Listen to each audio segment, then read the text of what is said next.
Shalom, shalom, chers auditeurs de l'émission Kangoka. Mon nom est Chris Nikumana. Aujourd'hui, nous sommes vendredi. Chaque vendredi, je vous parle du ciel, de la repentance et du salut. J'invite ceux qui vivent dans le péché de se repentir. Nous rendons grâce à Dieu pour les témoignages de transformation que nous recevons. Nous rendons grâce pour les hommes et les femmes qui ont décidé de s'unir dans la transparence, dans la voie officielle, après avoir écouté Kangoka de vendredi. Certains ont décidé de se séparer pour d'abord préparer leur mariage et ensuite s'unir pour la gloire de Dieu. Ici, je parle de ceux qui vivaient dans la fornication en dehors du mariage. Beaucoup ont quitté l'adultère, la drogue, l'alcoolisme. Ils ont décidé de quitter le péché dans lequel ils vivaient. Que Dieu soit loué pour son salut. Certaines personnes, lorsqu'ils écoutent Kangoka de vendredi, ils considèrent que c'est une émission faite pour les adultères, les menteurs, les meurtriers, les drogués, les alcooliques, etc.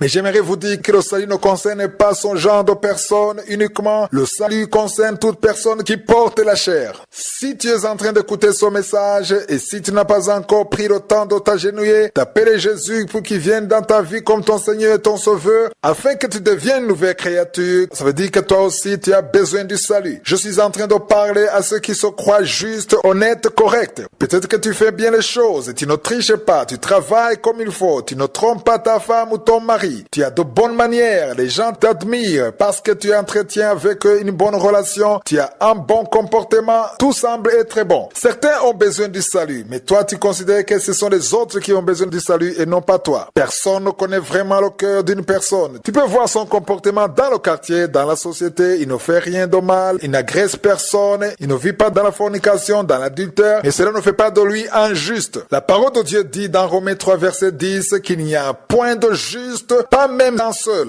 Si tu n'es pas encore repenti, si tu n'as pas encore accepté Jésus comme ton Seigneur, ton Sauveur, et si tu meurs dans cet état, même si tu as fait de bonnes œuvres, même si tu as aidé les gens, tu mourras dans le péché, car la parole de Dieu dit dans son même chapitre, Romains 3, au verset 23, que tous ont péché et sont privés de la gloire de Dieu. Qui sont ceux qui ont péché? C'est toute personne qui est née, qui a grandi, qui a vécu. Même si tu te comportes bien, même si les gens t'aiment, même si tu vis bien avec eux, la parole de Dieu dit qu'en toi, il y a des péchés que tu as besoin de confesser devant Dieu. C'est comme ça que nous sommes tous nés. Nous sommes tous nés dans le péché. Nous tous, nous avons besoin du salut. Nous avons besoin d'être lavés, purifiés par le sang de Jésus. Depuis qu'Adam et Ève ont commis le péché, ceux qui sont nés après, ils sont nés avec la nature pécheresse. Je le répète, toute personne qui est née d'Adam et Ève est née avec la nature pécheresse. C'est pourquoi la Bible dit que le second Adam est venu, c'est-à-dire Jésus, il est venu pour ôter le péché que le premier Adam avait commis. C'est pourquoi même si tu vis avec les autres, même si tu sembles ne pas être accusé par le péché, tu as besoin de Jésus. Tu as besoin d'entretenir une bonne relation avec Jésus. Il faut que tu bénéficies de l'œuvre que Jésus a accomplie à la croix. Il faut comprendre que Jésus n'est pas mort pour certains, mais la parole de Dieu nous dit qu'il est mort pour tout le monde, afin que ceux qui croient en lui ne périssent point, mais qu'ils aient la vie éternelle. C'est écrit dans Jean 3, verset 16. Je souhaite à toute personne qui est en train de m'écouter d'avoir la vie éternelle. Je ne suis pas en train de parler aux adultères seulement ou aux menteurs,